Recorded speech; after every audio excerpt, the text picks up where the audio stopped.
Hello, everybody, and welcome to today's Monday Masterclass session. Today is Chapter 6, which is Journey. So this week is all about bringing together the previous 5 chapters that we have been talking about and working on for the last 5 weeks. And yes, today we're going to start to bring that all together into a journey that your client can go on. But before we get stuck into that, do let us know where you are joining us from today. I'm here in now sunny Brighton. It's absolutely torrential rain a few hours ago, but the sun has rejoined now, which is lovely. And because it's all about you guys, because you're the heroes and we're the guides, we'd like to know what hero thing you've done this morning. Can you think of one hero thing you've done this morning? Maybe it was just get out of bed.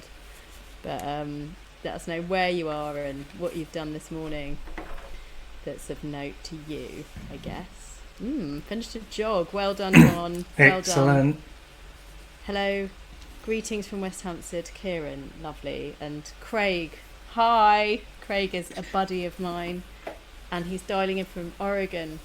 That is impressive. What time of day it is for you, Craig? What time of day is it for you? I meant to say, Craig. Must be Early. Oh my gosh, he gets up very early. Oh, Stoke Newington. There we go. Glamorous Stoke Newington. Nobody's telling us what they've done, their hero nice. this morning, apart from Yvonne. Oh, there you lovely, go. Maria. Well Very done, nice. Maria. Sweet 16. Well done. Hello, Andrew. So poetic. Thank you, Craig. Okay, my mic's low again. Nobody told me last week. I'm just going to try and speak up. Is that any better? Yeah. I think it was. Yeah. Do you want to check? Have a quick check of your settings now you've replugged it in. Just make sure the input's up. I'll leave you with. Francis's mic is very temperamental on the volume. It seems the headphones are incredibly loud, but the mic is very low. So. It's actually on the highest, Simon. So I think I'll have to project my voice.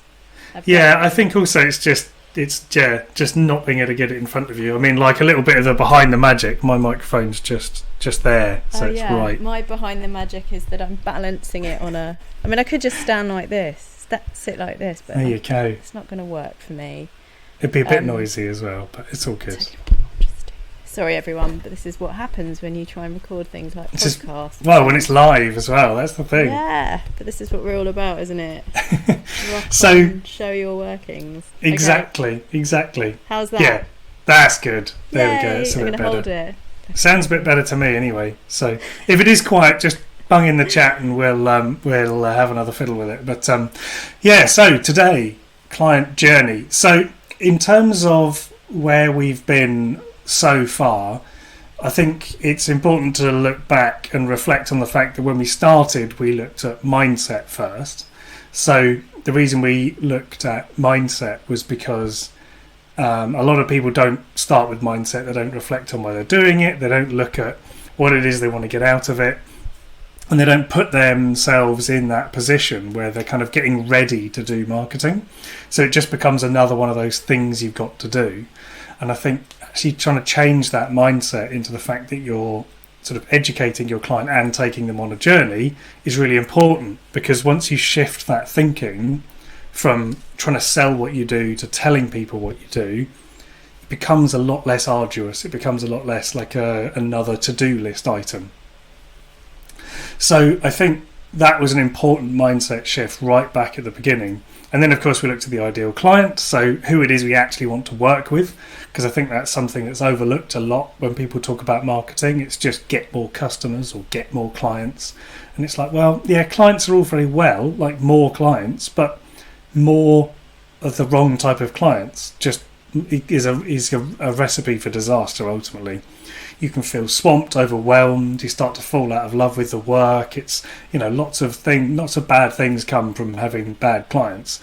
Whereas clients with the right fit, who energize you, who bring you joy in your work, that's the kind of people we want more of. So it's important to sort of bring those clients in and recognise who it is we actually want to work some more with. Then we looked at story, all about how you can actually tell people who you want to work with why you're the perfect guide to help them on the journey. And when we were talking about story, we kind of left the journey bit because we knew we would get here today. So in between that, we also then looked at product. So that's about building a product for your ideal client that they actually want to buy. A lot of coaches, a lot of small businesses, to be honest, are just selling stuff that they want to sell. So because you come from a place of privileged expertise, of knowledge, you've seen the whole process, you've been through it, you know the ins and the outs, you can design a product that you know that the client needs. And you spend a lot of time telling them that they need to do this, you need to buy this. But that's overwhelming for the client sometimes because that isn't what they're looking for at all, because they don't have that massive comprehension that you do. So when we shift our thinking in product to be actually making something that is what the client wants to buy, it becomes a lot easier to deliver that for them. And then last week, of course, we looked at content. So that is essentially how you can start to make content that feels a lot less like selling and a bit more like telling. And the crucial thing we picked up there is that we don't want to be essentially selling the client the product when we're making our content necessarily, because the client isn't ready to hear about your product. They don't want to hear about that yet. So we looked at all the different stages of how we work through a client's levels of awareness, and we'll have another look at that shortly. But essentially that leads us to journey. And journey is how we combine all of that together so that we take clients on a journey of from unawareness, not knowing, to being most aware, where they're sat in front of you, ready to go. And that journey, once you've planned it out and you have an appreciation of that journey, can transform the way you think about your marketing, because it's not like a conveyor belt, and it doesn't feel like a funnel, and it doesn't feel like ads. It's like a process that client is working their way through. And what is coming up for me when we think about this a lot is the idea of safety and of our potential clients feeling safe in our presence. And I think that comes from the confidence that we gain when we know that what we're doing is right for us. When we've worked through the process that Simon and I articulate, it's designed so that by this point in the journey, we're feeling confident enough that we're speaking to the right people, we're saying stuff that is going to reflect what it is to work with us. So as coaches, you're in this advantageous position, as we've discussed, of being so great at asking good questions, and ideally your content, as we discussed last week, is going to reflect your coaching approach and give people a really good sense of what it is to work with you. And all of that is part of the sales journey for them, but importantly it's so that they feel safe in your presence. And this is the bit where, having talked about how we are the guides and you're the hero, this is the bit where you now take off the hat of the hero and become the guide, and think about your client as the hero, and think about how their experience of you is going, and that empathy, which we talk about at several points in the journey, is key at this stage. This is the stage that you can empathise, because you aren't so busy freaking out about what you're doing and feeling riddled with anxiety and fed upness and anger and frustration, whether those things are conscious or not, in relation to your marketing. So I don't know if you want to share your lovely thing now. Yeah, graph, whatever you want to call it. What is Let's share the...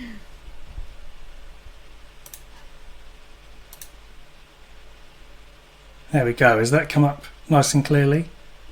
Yes. Perfect. So essentially, this is a sort of diagram representation of the 5 levels of awareness. So we start off on the left over here with the unaware stage. So at this point, the client doesn't even know necessarily that they have a problem that they need solving. They're quite merrily going about their day-to-day, and it may be that the thing that is happening in their lives they're currently unaware of, or currently unaware is something that they need to sort out. So what happens then is something changes. Now that something is a trigger point generally out of your control, but at some point people start to associate a feeling or an action or a thought or a belief in their life, and they think, do you know what, I need to do something about this. This is a frustration, this is something I want to change. And it doesn't necessarily have to be a negative thing. We need to use a word, and the English language doesn't give us many, but the one word it does is problem is quite good. The other thing you can swap that out for is also opportunity.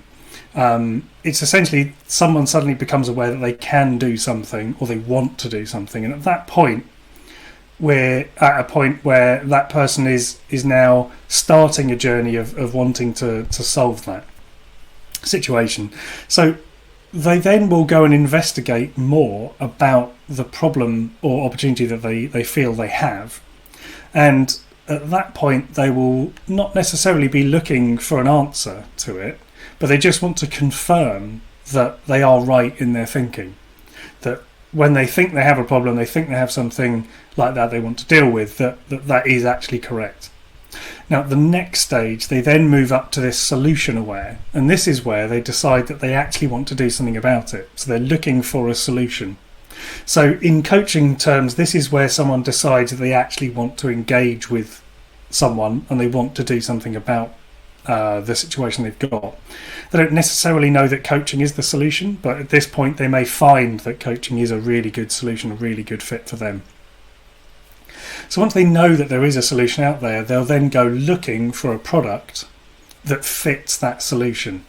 So if they've decided in Solution Aware that a video course is going to be the thing for them, then they will go and look for a product that is a video course. If, however, in their decision of finding what they think the solution looks like, they've identified coaching as being the thing they need, they will go and look for a coaching product. So when they're in that product aware stage, they're kind of at a point where they're like, right, okay, now what I need to do is decide on the product I want, and once they make that decision, they're then at most aware, and that is where they know they've got a problem, they know what the solution looks like, they know what your product is, all they need to know is when can you start.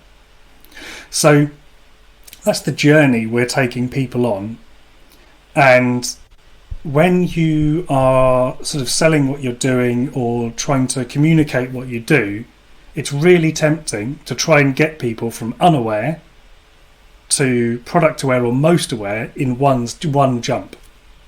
And that's what I said at the beginning, when you may have designed a product that is what clients need. So you know from your knowledge that that's what they need to do. But because the client doesn't even know they've got a problem and they don't know what the solution looks like, telling someone what they need just isn't going to work. So at that point it becomes I'm just going to stop sharing the screen. At that point it's a really hard work to try and drag people up that process with sales. And it just feels awkward. And it's why so many coaches get to this point of saying like, I don't really enjoy sales and I don't really enjoy marketing. And it's because they're dragging people up that process and eventually convincing them to buy the product. The client will eventually relent and go, okay, I'll buy this.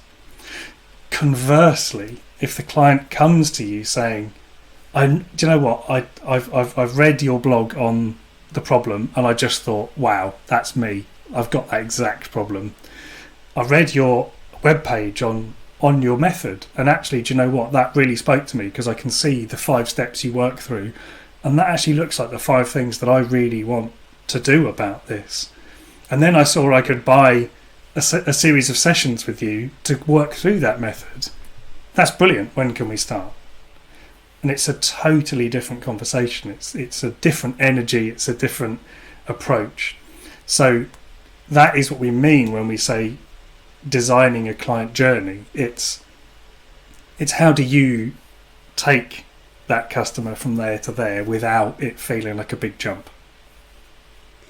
I think the questions that often come up around this kind of stuff are what are the tangible things that I can do, bearing in mind that there's many people potentially on LinkedIn that I might be speaking through to with one blog post or with one post on LinkedIn, for example. How can I possibly cater for everyone if everyone's at different stages?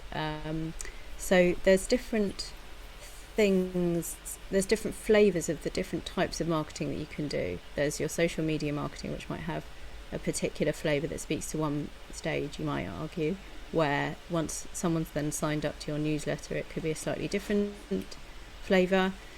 The kind of questions that you might ask someone in a direct message might speak to a different flavour, and a in-person 30-minute sort of get to know each other call might have yet another flavour.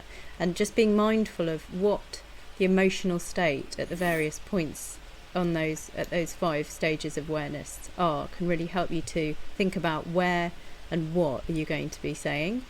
If you're at the point of gathering a community, as it were, of your ideal clients, the last thing you're going to want to do, as Simon has said, is to kind of put them off with too much sales chat, because what you're initially trying to do is get a bunch of people who might be completely unaware to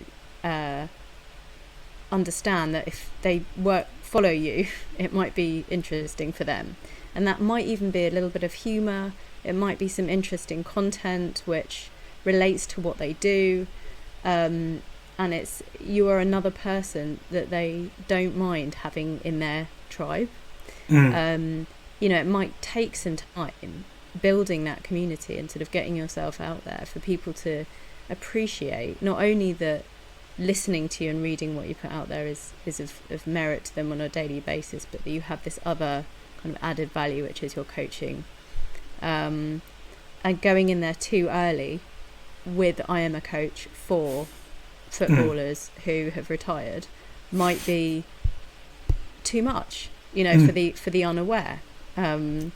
Particularly given the level of kind of subconscious sort of emotional stuff that might come up in relation to those different stages. So the first really important piece of work, once you've identified, and assuming you have identified your ideal client, is to imagine what is their emotional state for each of those stages, and sort of how would it be responsible for you to frame the content that you're putting out there in response to the state that they're in at those different stages, I would say. Yeah, exactly. And I think it's just that because when you think about your marketing in the stages, you can split it up. And that is already, to be honest, even if you just do that, if you just write a bit of content with one of those stages in mind, you're already doing way more consideration for your marketing than pretty much everybody else out there. Because everybody else is trying to take them from unaware to buying in one LinkedIn post or one tweet, and it's just overwhelming. So even just by spending a little bit of time, just a moment here and there to consider. Well, actually, I've been speaking a lot about product. I've just been talking about my product because it's new and it's shiny and it's exciting, and I just want everybody to know about it. It's like, that's fair enough. There is a certain amount of talking about your product you need to do. But the thing is, if I was to try and talk to you about my teleprompter, for example, I've got this amazing teleprompter and it makes making videos really easy. Now, some of you may be sat on the, watching this going, what on earth's a teleprompter? This is already, you can see the point I'm getting to. If I'm trying to sell you a teleprompter, it's brilliant. My teleprompter's amazing. Does anybody want to buy one? People are like, well, no, because I don't even know what one is, Simon. Why do I want to buy a teleprompter? I say, okay, if you find presenting videos difficult, a teleprompter makes it easier. Would you like to buy a teleprompter? Those 3 stages have clearly said, oh, there's the problem, here's the solution, here's the product. So just by talking about making videos, the difficulties around making videos, reading off a screen versus reading off a script that's moving, trying to remember it, getting lost, time editing. We could talk all day about the problems and difficulties and struggles around making videos. The solution to that is to use a very simple tool which just moves the words in front of you so you can read it. And a product of that is various different apps and bits and pieces. But if you just go straight in and shout at people about how good your teleprompter is, you're assuming that they even know what to use it for. And if I was to do that post that I just said, sort of rather flippantly, well, it does this, that very quick post. If you're selling a product like that, 50, 60 quid, fair enough. You can get away with going from, I didn't even know I had a problem, to a 60 quid product. Not a problem. If you're selling, thousands of pounds worth of coaching or, hundreds of pounds worth of sessions, that isn't something that people are emotionally ready to invest in. They've got to be ready to do the work. With all the will in the world, you could have a client come to you and pay you £10,000 to do coaching, and then you say, what do you want coaching for? And they're, I don't know, you'll figure it out. I'm paying you £10,000. Coaching isn't going to work, is it? They've got to be ready. They've got to be invested in that process. So thinking back into what Francis was saying there, it's like you can, if you split up some of those messages and just start to pepper them out on your social media content, in your emails, in your direct messages, your people will naturally drill into what you're saying at the different points where they're ready. So if I see a product message, it's not gonna, I might be like, that's interesting, I hadn't heard Francis talk about that before, that's fine. And then I get another one at problem aware, and then I see the problem aware post and I'm suddenly like, oh, that's why she keeps talking about that. I get it now. It's joining those dots, isn't it? So people don't mind seeing a mixture of content, but you have to remember that you need content at all the stages for it to work. You can't just bang on about the product. Mm-mm. And it might even be that you could dial it even further back, because somebody might not know that they want to make videos, let alone that they'll have problems when they try and they'll need a teleprompter, because you might be talking to someone who will have a light bulb moment at the very idea that making a video could solve another problem that they have, which is because they want to market themselves as a coach and the video might help them, for example. But and by the way, there are very good free teleprompter apps, so we're not trying to sell you. I'm not trying to sell teleprompters. Just because Simon's got some posh one over there doesn't mean you have to. I thought Kieran was going to ask you where you got your teleprompter. I'd be very interested to hear your thoughts on how a direct message approach would work when people we meet are at the unaware stage. Awesome. Okay. So it's a big thumbs up for the teleprompter there as well from Kieran.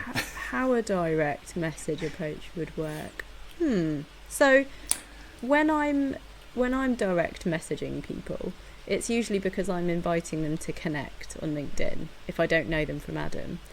And I certainly do allude to what I do, which is that I'm a co-founder of Better World of Braver Community, but I try not to go in there at all with any kind of sell, and I normally do that by telling them something that I genuinely do want to connect with them about, because I've noticed that they do this or they do that or they said this, and I'm interested to have a connection with them, and that's pretty much the level of conversation that for me direct messaging is all about. I don't know if frankly Kieran, I've got the greatest of respect for you, but how on earth could you possibly know, unless you're talking about a direct message much later down the line, whether or not they are unaware or not? So I don't know if you're talking about an initial direct message, in which case I would say you don't know how aware they are and your job is to have a conversation with them and find out. Or are you asking about a direct message just before you pick up the phone and ask them to have a 30-minute call because you've been connected to them for 3 years and you've worked out how they are still, it seems, extremely unaware that they may have an issue, in which case my invitation to you would be sorry, I'm waffling a bit, because I think there's like different stages at which you can send a direct message. And the work is to try and understand how aware they are. I'm not really answering your question right now because I'm thinking out loud, Simon. I think you would struggle enormously to message people unaware. I mean, if I sent 10,000 messages, some of them might hit people who are thinking that, oh yeah, actually I do feel a bit overwhelmed with my marketing, or I do feel like I want to work through a process. But being the bit of the idea, the light bulb moment that takes someone from unaware to problem aware is huge. It's something that happens more through serendipity than through planning. And it's where posting on social content, which is really just a scattergun approach, that's where unaware to problem aware can work. Mm. The problem is direct messaging people and telling them they've got a problem is a big... That takes a lot of guts, I think, to just be like, hello, I've looked at your profile. I think you need some help with this. Yeah, I wouldn't necessarily opt for direct if you know I probably they're unaware.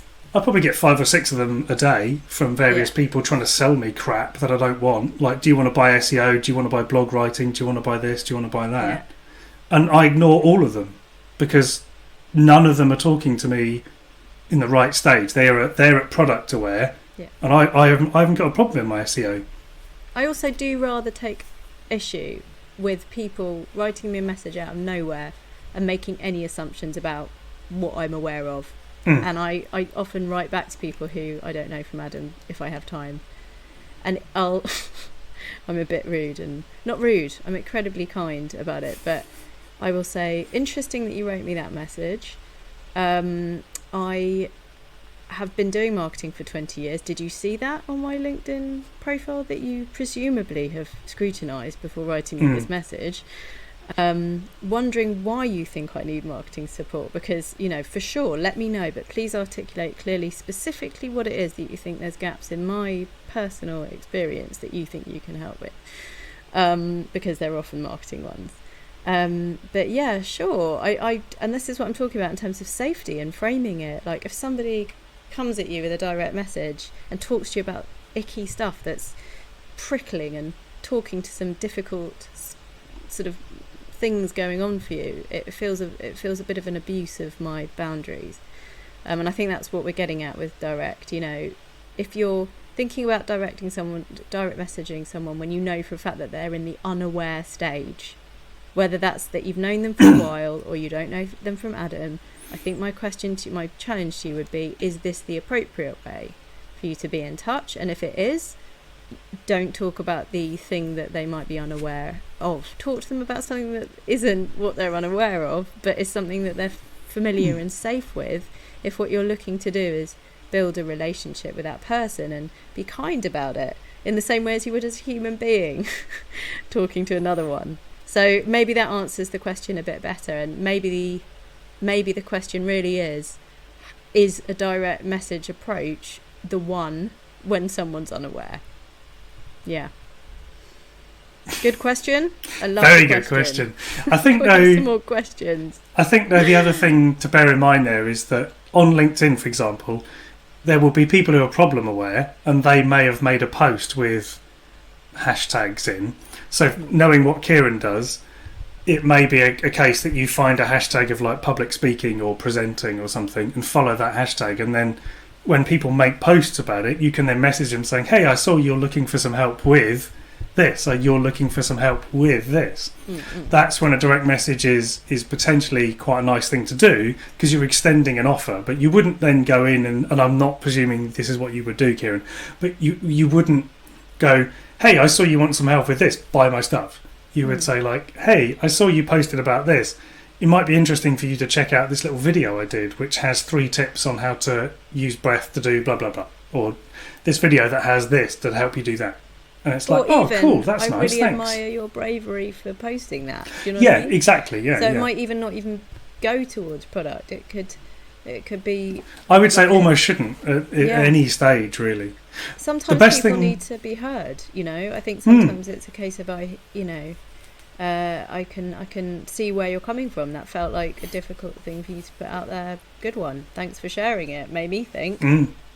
I mean, what did it do? Did it make you think? So yeah, share that. It's dialing it back a bit, if you can't remember, if you need to keep a spreadsheet of people you've spoken to because you don't have a good memory, which is perfectly fine, then there's ways that you can sort of keep tabs of people that you've been in touch with. But I like the idea of allowing for your memory to serve you, because you actually genuinely, as an empathetic human being, remember that somebody's posted something, and that, you know, that organic level of conversation and connection is always so much more deeply nourishing.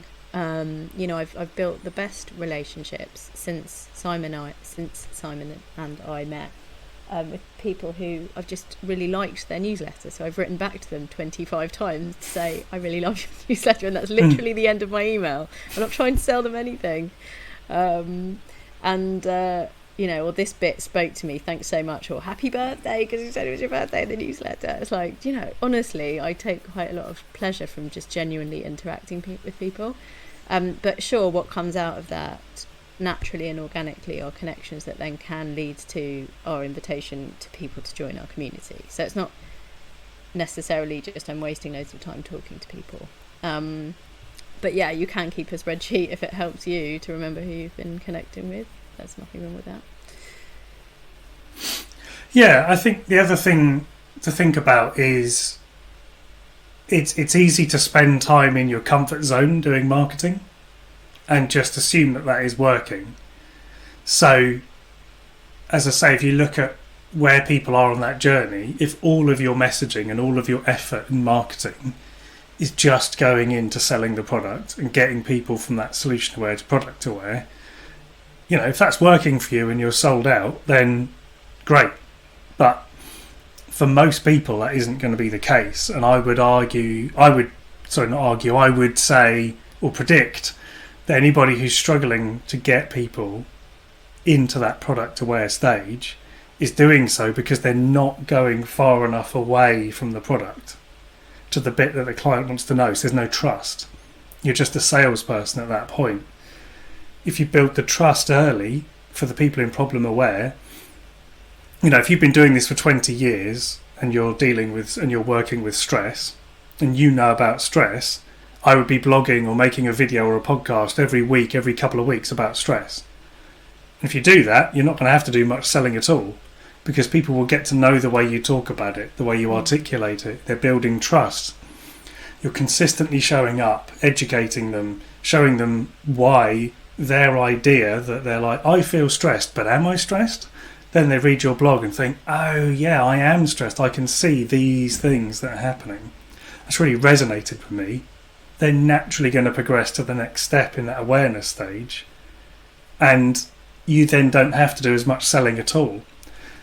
But often when I say that to people, it's like rabbit in the headlights time, because they're suddenly like, oh, but that means I've got to get out of my comfort zone, which is cruising along on LinkedIn all day, to actually making some content and putting myself out there and finding my voice. And that, I think, ties back into that mindset piece at the beginning of just like, you're going to have to get out of your comfort zone at some point doing marketing. I presume not everybody loves all stages of marketing. You know, everybody finds different bits of it difficult, and we acknowledge that for sure. But I think what's different here is if you can see the reason why you're doing it and you can work towards that, it helps energize and motivate you to be like, yeah, do you know what? I can see why I would go away and put that time and effort in there. Because if you're struggling further up the ladder, it's just because people don't know you or trust you. The flavour of content I love is when it's not just talking about stress, it's talking about stress in a specific context, which is why we don't stop banging on about your ideal client, because the more specific it is to an audience, the more you can then pick up and gather moss, things like research, things like what other people said, things like quoting someone in that sphere of relevance that makes someone go, that's really interesting, and that person seems to be coming from a similar place to me. Or, you know, you're not just standing there sort of just generally talking about stress. And the reason why I say that is for two reasons. One, you know, you're going to connect better with someone if you are doing that empathetic piece of work that makes them the hero and you the guide, as opposed to just talking about how you're the expert on stress.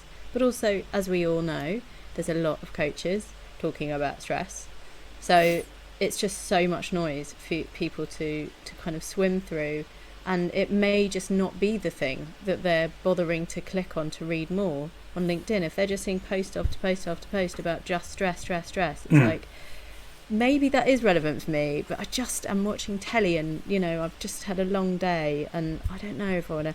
Oh, but there's something about, you know, women in their 40s with 2 kids who live in the suburbs of London and, you know, sort of have mic problems. Oh, okay, you know what, I'm just going to read that. I'll continue to watch Netflix, but I'm just going to have a look at what they've got to say. So, like, the more relevant... can't read the whole of Craig's post because it's... Hang on a sec. I'll finish my sentence. The more relevant it is for someone, the more likely they're just going to pick up what you're saying, and it may well be brilliant, all about stress. Finish that point, right? Yes, that's exactly right, Craig. So Craig's question is essentially saying that we can turn people away who maybe have problems or solutions or products that you don't have the answer to. And I think there's a big part of explaining basically the way you frame the problem or the opportunity that they're looking for, the way you describe the solution, and then the way you present your method and product will help to signpost to the right people that this is exactly what they want. But it will signpost very early to the wrong fit of people that actually there's probably a different way of doing this. And part of presenting the solution before you present the product is it allows people to make that choice.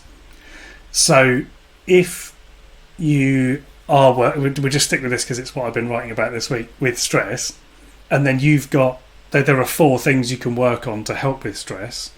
You can just talk about the 4 things that you need to work on in order to do that. Now, someone might read that and say, well, actually, that doesn't fit my comprehension or my understanding of what I'm looking for. I think I want to work on this. Now, because you've not said that's part of the solution, they'll just go and look for someone else who is. They're not going to book a half-hour call with you and then waste half an hour of your time expecting you to get to the point where you tell them about the bit that you're never going to get to. So the other thing is you can just happily talk all day about your method, and you can talk all day about the solution because it's not your product. So, for example, we have the 6 chapters in our marketing journey, and we can talk on LinkedIn, in YouTube videos, on podcasts about those 6 chapters. You know, if you want to get your marketing sorted as a coach, there are 6 things you need to do. Here are the 6 things. Now, that solution, it's not a unique solution.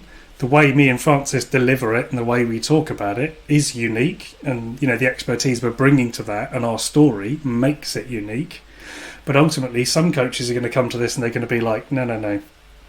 I need tactics. I need someone who's going to show me how to get £1,000 in and £100,000 out of Facebook ads. That's all I'm looking for. I want someone to tell me what I want to hear, and I'm willing to pay them for it. And there's lots of people out there who are doing that right now.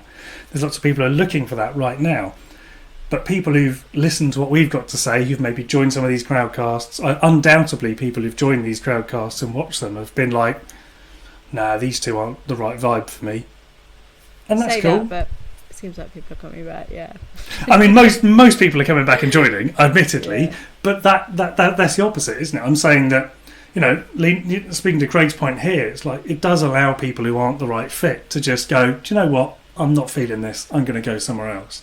But to the right people, it just keeps confirming it. You're like, yes, that's exactly what I thought. Or I've been waiting for someone to say it like that. Or I've never heard someone describe it like this. Oh, brilliant. You know what? We also, I mean, we talk about this a lot, Craig, in the community. We allude to our hero, Seth Godin's sort of smallest viable audience. And, you know, they might not be for me, and that's okay. Kind of like 2 of our big mantras.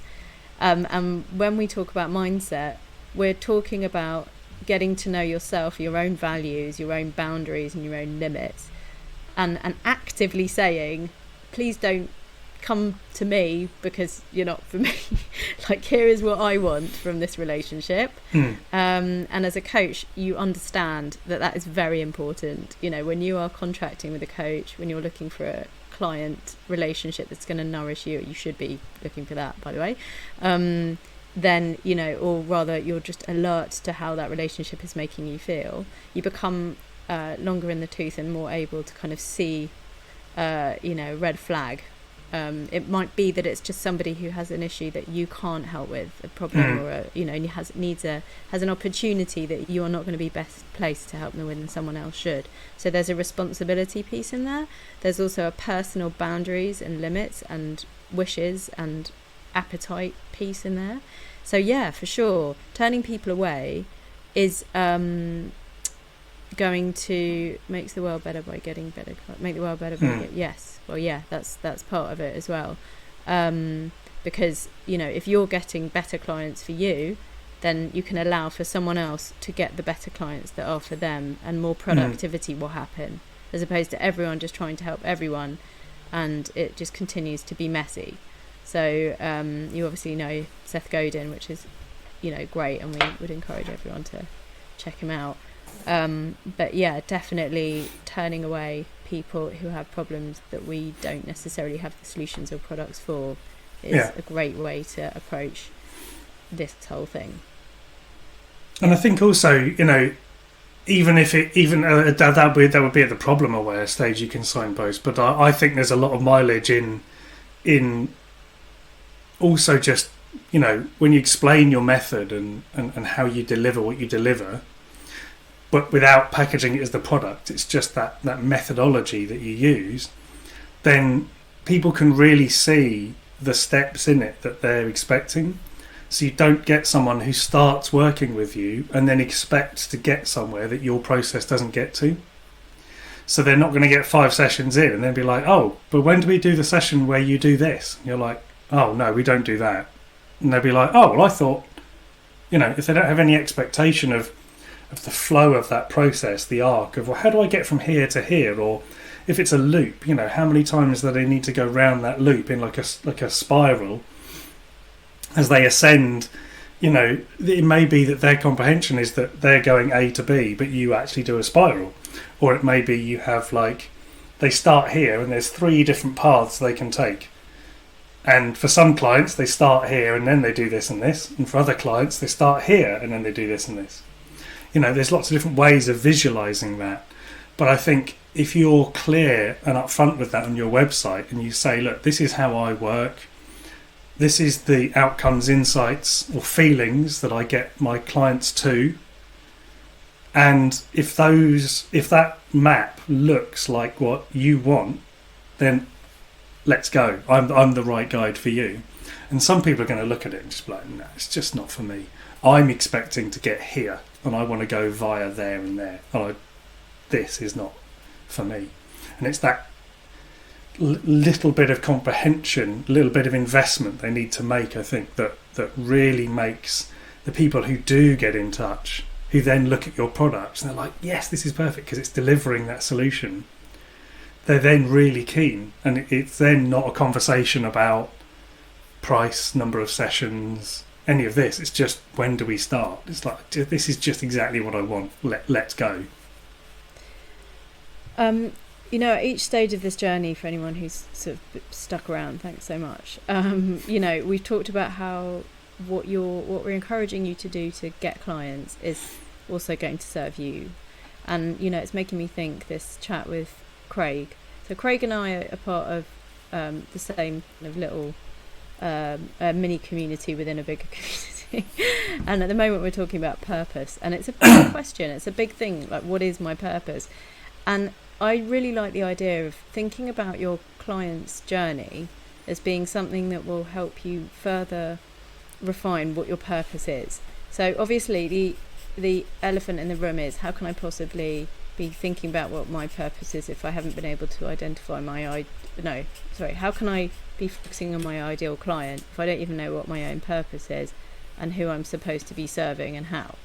Let's let's use what we were doing last week around content, which is, or rather, sorry, let me rephrase that. I did a workshop in the community this week, which was great, which was how to do social media networking. And one of the things that I suggested to people who are feeling particularly uncomfortable about social media networking is just to listen to other people and listen and be alert to what it is that you're interested in when you're on social media, and cheerlead people and notice who it is you're cheerleading and notice who it is that you're wanting to sort of, whose posts you want to tag other people in, and start to just become a little bit more alive to your natural internal empathy compass that allows you to sort of just become more alert of the things that kind of fuel your fire and make you keen to help other people. You know, when we put the empathy hat on to think about the client's journey, which is what we should be doing at this stage,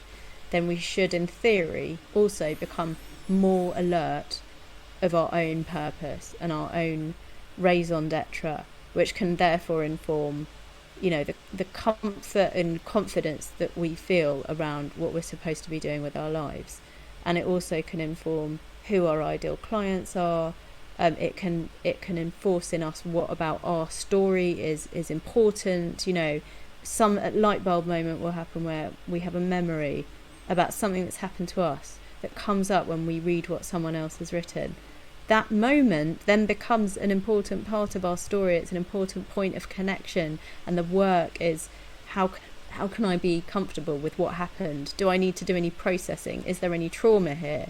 You know, what are the boundaries that I need to put in place before I do put this out to the world, if I decide that that's what I need to do to be convincing about why I'm the right person for someone and how I'd like to help them and why I'm best placed and qualified. You know, our products can become so much more acutely kind of purposeful if we've become very empathetic towards someone's needs. You know, our content becomes so much more relevant if we're passionate about a particular person and where they're at. So each stage of the process actually can be further refined by this last chapter, by this bit where we really start to sort of embody the different emotional states of a person at the different points of awareness. Yeah, it can be very nourishing, this stage. Yeah.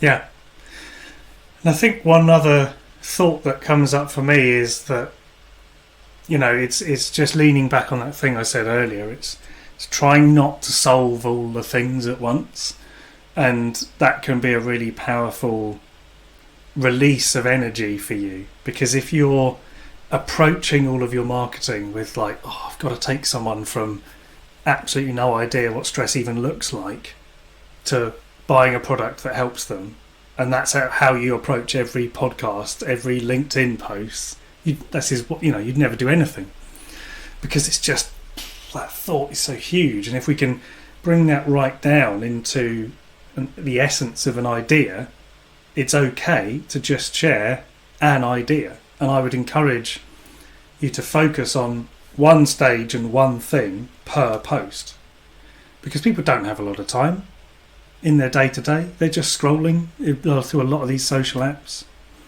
So any more than one idea is lost in pretty much any social post. But you can then signal people up, and then signal people up, and then signal people up. And the further they get up those awareness journey, the more time and energy they have to listen to you, because a lot of their knowledge and their energy is all focused on doing something about it. So don't lean too heavily at the beginning, and don't put too much emphasis on the end, but really embrace the middle. I think is where you can really start to find yourself and your own voice in that middle bit, because educating people about the problem or opportunity, educating people about the solution is really good fun, because you get lots of feedback and you get lots of messages and lots of people saying like, wow, I've never seen that drawn like that, or those two things, I've been living with that for 10 years and I didn't even know that the thing in the middle, this bit, is what I need to fix. Wow. And it's so rewarding, and it feeds your purpose, I think, completely. Yeah, and the energy between you and the other person is going to be different at every stage. So it's going to be very nourishing in the way that Simon's talking about for you to work in these middle bits. But, for example, that last very aware, solution aware, problem aware, you aware stage is great as well, because, that's the bit that's the energy that we have with the people in our community. There's several of you here who we have the most incredible relationships with, because you've become slowly and in a safe way problem aware, and then solution aware, and then sort of us aware. And I think we can all agree that we all feel that it's a space that we can celebrate now. It doesn't mean everyone's resolved everything. It doesn't mean everyone knows that they need to make videos or what the right teleprompter is, or etc. Or I think we're all a bit still figuring it out. Some people haven't even got a product. Some people are really struggling with, making videos like me. Or, it's writing. Well, how long should I be, how frequently, how long should the posts be? And I hate social, none of these questions are necessarily resolved. But the excitement where you get to the point of all right, but I feel safe and I'm in safe hands and it's going to be fun and I'm with some other people doing this, so I'm not alone, is a really beautiful place to be. And it's nice to notice that it's a beautiful place to be, even though there are no answers. And that's the energy that happens in good coaching, when somebody's with you and they're feeling I just feel that this relationship is going to be great. That is what I know you will all agree is a really lovely coaching relationship. And it absolutely does take time, Andrew. And it's also something that we will never say is ever, I'm afraid, completely resolved, because as we all grow and iterate and change, another thing we say is, if a coach says to us, yeah, I'm good with my niche, I've had the same niche for 15 years, the first thing I'll say is, why? Have you not changed in 15 years as a person? Is that niche still serving you? Is that community still serving you? Whatever. And if the answer is yes, great. If you've scrutinized it and come to that decision, that's great, lovely. No, you don't need to change. But for sure it takes time, and a kind of appetite to constantly evolve is also important, and not to kind of be after this sort of golden thing that is possibly not ever gonna happen. But a little bit comfortable enough, good enough, or something that came out this week in our community. Thank you to Alex and others. And it's such a great phrase, Donald Winnicott. It's a wonderful phrase for parents, and it's a wonderful phrase for all of us doing marketing. We just want to feel good enough and confident enough and make people feel safe enough, and with that I will be happy. Yeah, and I think there's that that element of, once you sort of get switched on to that way of thinking and you start to give yourself permission to do marketing in this way, it does stop being a sort of a drag, as it were. And it feels a bit more like a process that's actually helping you grow as a coach, because you're articulating what you do all the time in different ways to different people, and and you watch their insight and then make connections, and then you get feedback on what you've done, and that's a great way to be, rather than just relying on it all being in the session. It's ideas and things that people might say of, you might consistently get 3 or 4 people look at your products and go, well, this is good, but I'm expecting to be over here at that point. And then you might be like, oh, well, actually, we could do that. And you might shift your product, or you might realise that actually the next 10 people who come to you are all from a very slightly different niche. And then you think, oh, actually, maybe I'm shouting in the wrong direction. Maybe I should be shouting over here a bit more, because actually maybe there's some people over here who really, and there's, you know what I mean? If you're not doing the marketing, you're not talking and having those conversations, even if you're only having those conversations with a handful of people a month, that's enough. Doesn't have to be hundreds or thousands for this to be working. You know, if you got 10,000 followers on Instagram and 1,000 of them all bought your product at once, could you deliver it? I doubt it. So what we need to do is make a product you can actually deliver and then work out that smallest viable audience. And I think it's that element of once we give ourselves permission to do that, we can then start to enjoy it and have some fun with it. And also the other thing just to mention in case anyone here hasn't heard any previous banter, is that when you do think of an ideal audience, it doesn't have to be forever. And as Simon is beautifully illustrating in their point there, you may well pivot quite quickly and unexpectedly, and that's okay. But it just gives you some focus and framing, and imagination for content. Yeah. Well, I think that pretty much brings us unusually to the end of our journey together. So we would like to welcome anybody who is watching this live, or welcome anybody who's watching this on replay. Hello to the replayers. If you are not a member of the community, then do come and say hello. We'd love to meet you, see what you've thought of the journey so far, see what you've got in terms of your marketing and where you want to be with your marketing. There's a little button at the bottom if you're on Crowdcast, join the community, or you can learn more over on the website, which is betterbolderbraver.com. And we're also launching a self-service course, which is going to be launching very, very soon. And that is essentially a series of lessons, exercises, videos, ideas in 6 different chapters that are released step by step, so you can work through them. It's designed to be manageable, so you can work through it at your own pace. And essentially you'll be able to cover all 6 steps of the Better, Bolder, Braver marketing journey. So if you're watching this in the distant future, then the course is probably live right now and you can jump straight in. If you are a keen bean and you're on it now, then it is coming in the next few weeks. We are just applying the polish layer to the course right now, so it'll be coming soon. Ding. So yeah, it'll be all shiny and ready to go.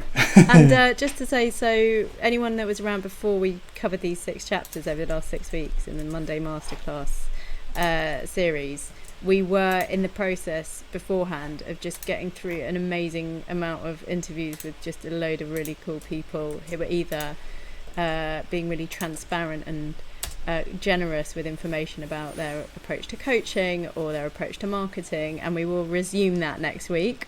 And we actually Simon and I are part of a community which some of you here will be aware of, which is the Happy Startup School. And we have one of the founders of that community and one of our mentors, Dr. Carlos Saba. I never quite know how to say Carlos's surname. Sounds about right. Dr. Carlos. Dr. Carlos talking about happiness as a niche. Now think about that one, people, because if happiness is an outcome, is it a niche? So I'm going to leave that with you. We will have an interesting discussion next week with Carlos, and then if you check out our Better, Bolder, Braver Crowdcast channel, you'll see the upcoming guests that we've scheduled so far. So Thank you so much for joining us again, and lovely to have everyone here. Thanks everybody, see you next time. Bye. Take care.